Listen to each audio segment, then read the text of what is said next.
reading wrap up, and I'm I'm super excited because I had a lot of good reads this winter, and I'm just excited to talk about it because I don't know, these are books that I would really strongly recommend. And I don't know, I've been having a good reading year. Not that all of these were not that all of these were read this year, but a lot of them were. So I'm gonna just get started. If you want to check out my Bookstagram, I've said it in like a lot of my recent videos, but they're all in the description, or all that information is in the description. And if you want to check it out, go ahead. It's also just my new ASMR account, to be honest. So there's that. But let's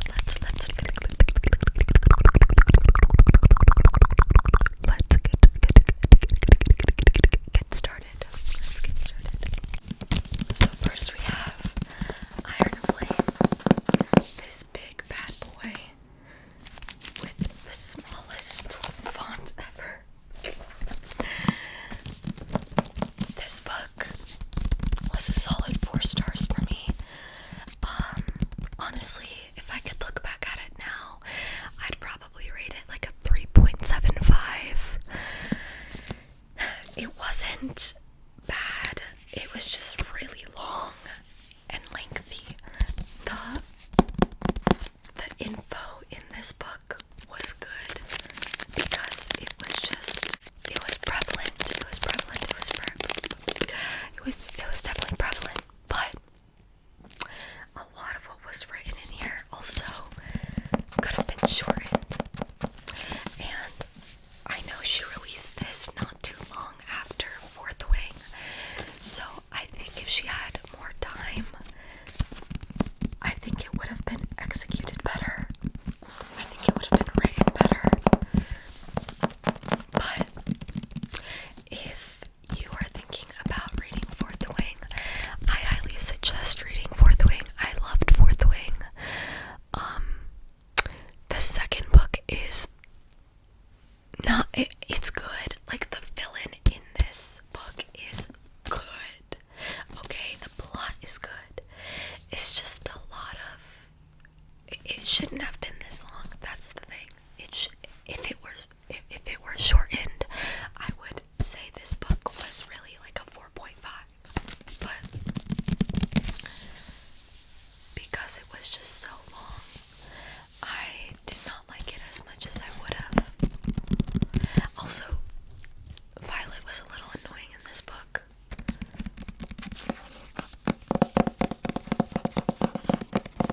Which I kind of predicted due to the end of Fourth Wing. Or due to how the end of Fourth Wing happened. But I can't really talk about like the plot in this one because I don't want to ruin it for anybody. What did I read after that? I don't even know. Oh, I think after that I read One Dark Window. She's a little damaged because she's secondhand. But I loved this book. I think I gave it a 4.5. I really loved it. It was fast paced and it was just really enjoyable. I loved the magic system in this book. Essentially, it's about this girl named Elspeth, and in this world, there are cards, and each card has a power. If you use the power too long, you get like I don't know, it has like a repercussion. But basically, there are people in this book that are infected, and basically, if you get caught being infected, you get killed. Da, da, da, da, stuff like that. Anyway, long story short, she makes a deal with this mysterious highwayman, and I don't even know how to describe it without giving like the information away, but she makes this deal with this highwayman to help them, because she has something that is like, I don't know, helpful for them. And you know, it's a romantasy, so it's a very, I would consider this like a YA, because nothing really happens too much, but there's like yearning and like, oh, like, it's not enemies to lovers, but it's like she doesn't really like him all that much, and I guess he's trying to also like not be too obvious that he has feelings for her as well. Stuff like that. It's very good. It was a very good first book to the duology, which I'll get into that, but I highly recommend this series. I love, it's very dark, romantasy, gothic. I love it. I love it. The vibes are fully there. The vibes are fully there. Then Miss Rebecca Yarros came out with Onyx Storm, so I had to pick that up and read it. And I gave this one a 4.5. This was much, much better than Iron Flame, but not as good as Fourth Wing. I found that this one was very, very, very jam-packed with like action and just fun things happening all the time. But this one is just really, really good. Really, really, really good. It picks up right where Iron Flame left off, and I find that Rebecca Yarros is the queen of making shit really confusing and then explaining herself later. Like, I think a lot of people, the problem they had with this book was that she was name dropping a lot, but A, it's a high fantasy, and B, she explains who these people are later on in the story, and I actually don't really like that, but that's just how she writes, which is fine. So you kind of figure it out later, and everything really gets answered aside from obviously the ending where it leaves on a cliffhanger, but it was very good in my opinion, I think, and it was a decent sized book. It was less than Iron Flame, but a little more than Fourth Wing, and I think this is like the perfect length, especially because the font is so small. I will say, the photos in it, I'm a little disappointed because they are D&D photos. Like, she could have just commissioned somebody to make her own photos, but whatever. I did like it though. I love all the characters. I think all the decisions she made on the characters and what happened to them they were good. And I read Happy Bunny Story. This was a solid 4-star read for me. I enjoyed it. Essentially, it's about Daphne and Miles. And Daphne, she finds out that after her fiance goes on a bachelorette party or bachelor party, he comes back saying that he was actually in love with his longtime family friend, and that so happens to be Miles's girlfriend. So she ends up moving in with Miles because she doesn't want to stay with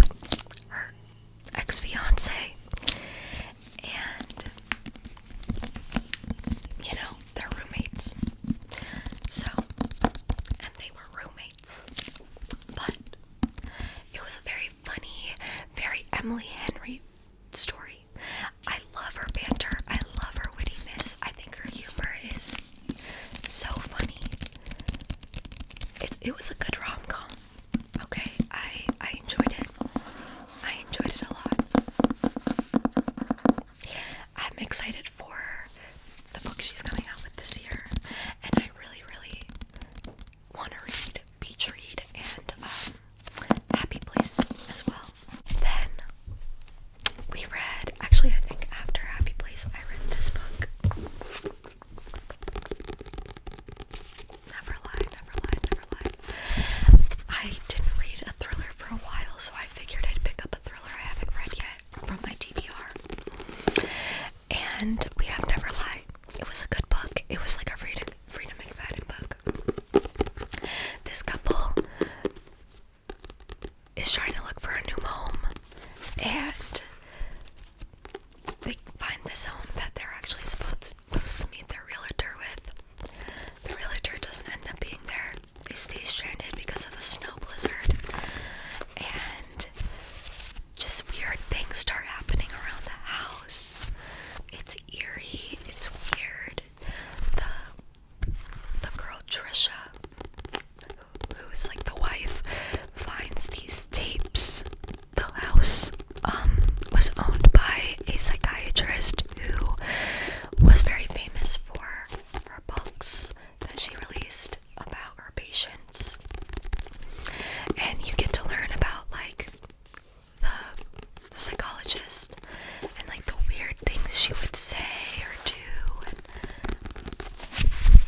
it has the psychiatrist's POV in there too before she was murdered. That's not a spoiler, you figure that out very quickly in the book. But yeah, it was a good read.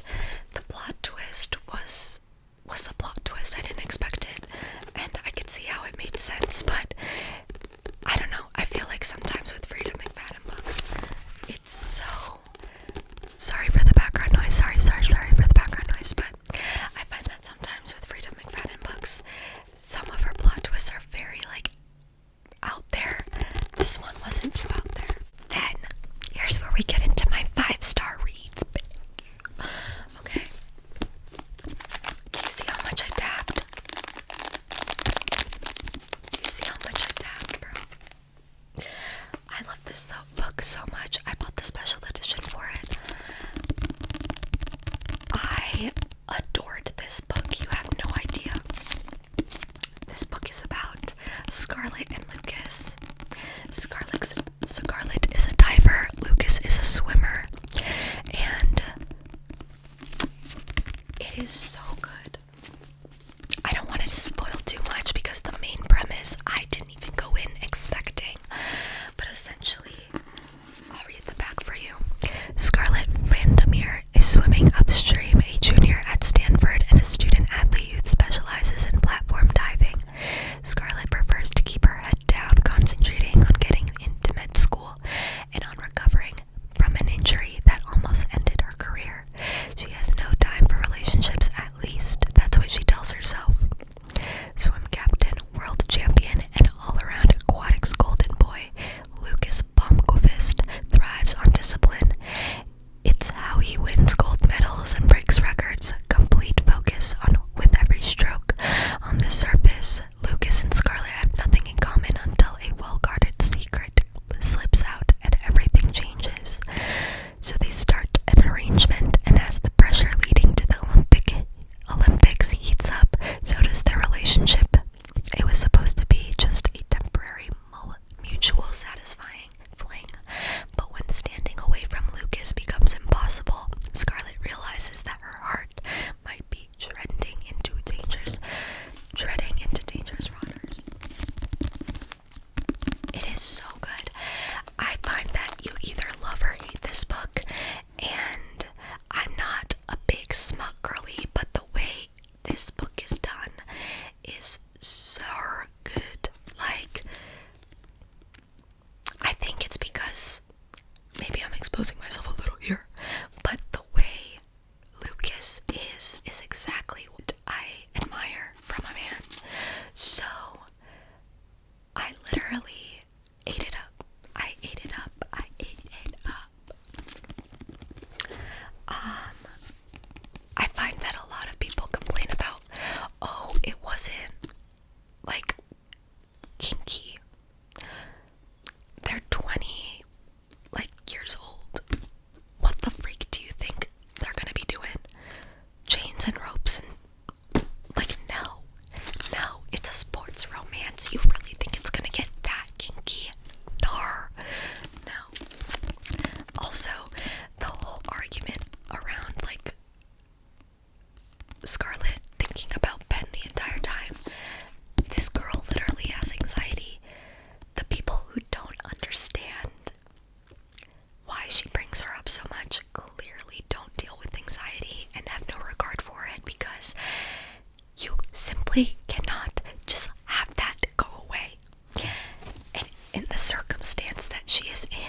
any anxious girly would be that way. Any anxious girly would be that way.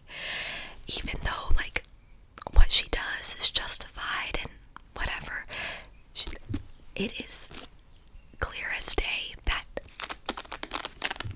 she values the people around her and she thinks about others, you know? Like, she's gonna be anxious. Sorry. That's my argument for that. Anyway, the last book I have here, I haven't finished reading yet. I am less than 100 pages done from being done. And that is Two Twisted Crowns. Two Twisted Crowns.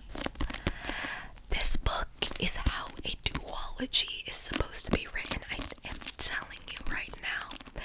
I absolutely loved how Miss Rachel Gillig wrote this second book. It answers all the questions you have from the first book, as well as diving into other plots and other relationships and dynamics that were in the first book. And I absolutely love the dynamics that she shares in this book. Specifically, Elm and Ione. I loved it. The way she wrote this book was just so beautiful. I love her writing, honestly. It's very, very old English vibes, gothic, old, yeah, like, the best way to put it is like old English. I love it. It's so gothic and eerie and at times a little bit grotesque. I loved it. I mean, I'm loving it, but a big favorite of mine, big favorite of mine, definitely going to be a 5-star read for me. I haven't finished it, but the way she writes this book is so perfect because she does it in 3 parts, similarly to how she did the first book, and they make sense, you know? They're not just for no reason.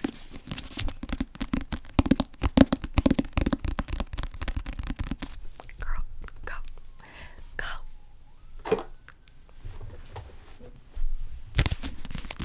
Anyway, those were all the books that I read in the winter time. I read a total of 1, 2, 3, 4, 5, 6, 7 books. And I don't know, that's not a lot, I guess. But to be fair, I am a student as well as I have a job. I work. So I don't have all the time in the world to read, but I try to read as much as I can. And I want to definitely read a little bit more this next month, which I will be sharing my March TBR with y'all probably next week. I know that'll be like a lot of book videos in a month, essentially, but oh well. I like them, and I know some of y'all like them too, so hopefully you won't mind it. Oh my god. What are you doing? But I hope you enjoyed this video. Let me know if you've read any of these books, and if you have, let me know your thoughts. I do want to hear them. Maybe I'll argue with you and change your mind.